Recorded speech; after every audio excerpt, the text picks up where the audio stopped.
আকীদা যদি বিশুদ্ধ না হয় সমস্ত কথা ও কাজ বাতিল বলে গণ্য হবে। শেখ বিন বাজ এমনটি বলেছেন। সঠিক আকীদা সম্পর্কে জানতে কোন বই পড়ব জানাবেন।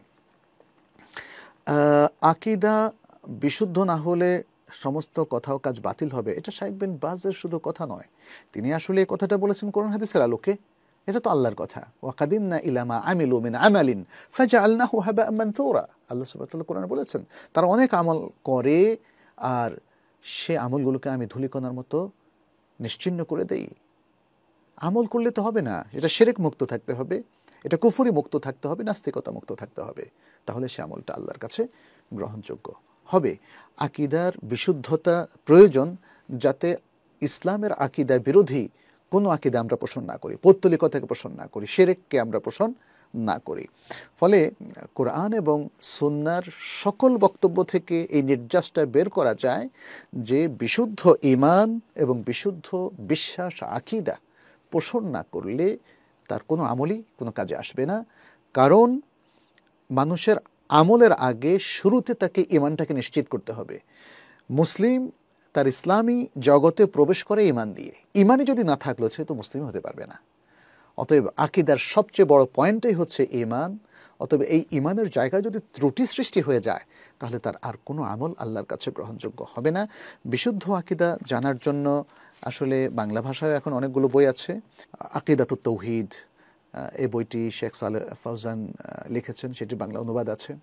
তারপরে ইসলামী আকীদা ডক্টর খন্দকার আব্দুল্লাহ জাহাঙ্গীর রাহমাহুল্লাহ, তার একটা ভালো বই আছে। এবং পাশাপাশি উসুলুল ঈমান, মদিনা ইউনিভার্সিটির একদল প্রাজ্ঞ বিজ্ঞ ওলামায়ে কেরাম এই সংকলনটি করেছিলেন, তার বাংলা অনুবাদ আছে, সবুজপত্র থেকে প্রকাশিত হয়েছে। এবং তাইবা একাডেমি একটি বই প্রকাশ করেছে। এই বইটি ছোট্ট একটা সংকলন, আকীদার কোর্স যেটি আমরা করিয়েছিলাম সেটিকেই একটি বই আকারে রূপ দেওয়া। এটি হচ্ছে আহলে সুন্নাহ ওয়াল জামাতের আকীদা, এবং এখানে সংজ্ঞা, ইতিহাস, বৈশিষ্ট্য, নীতিমালা ও আকীদার সংক্ষিপ্ত বিবরণ এখানে আমরা তুলে ধরেছি খুবই সংক্ষেপে আকীদার মেইন পয়েন্টগুলো। এবং পাশাপাশি গ্রন্থপঞ্জিতে আমরা উল্লেখ করেছি যেগুলোর আলোকে আসলে এই নির্যাসটা আমরা পেশ করেছি।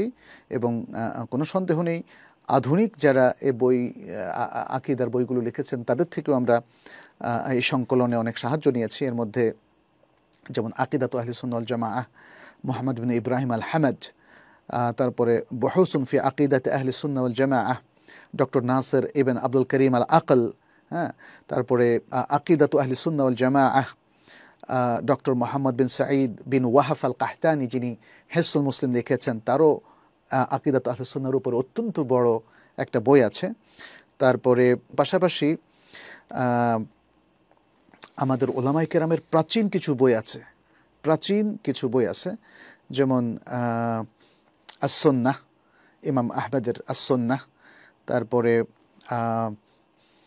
আল-ইতিসাম, ইমাম শাতিবি, আবু ইসহাক আশ-শাতিবির লেখা, তারপরে ইমাম জাহাবির আল-উলু লিল আলিয়িল গাফফার, অত্যন্ত চমৎকার বই আল্লাহর সিফাত সম্পর্কিত। ইমাম ইবনে তাইমিয়ার অনেকগুলো আছে আকীদার বই, আত-তাদমুরিয়াহ, আল-ওয়াসিতিয়াহ, আল-হামাওয়িয়া, আল-কুবরা ইত্যাদি অনেকগুলো সুন্দর সুন্দর বই আছে।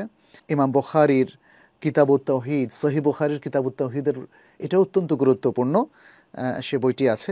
এরকম আরও অনেকগুলো বই আছে যেগুলো থেকে আসলে বিশুদ্ধ আকীদা শেখা যায়।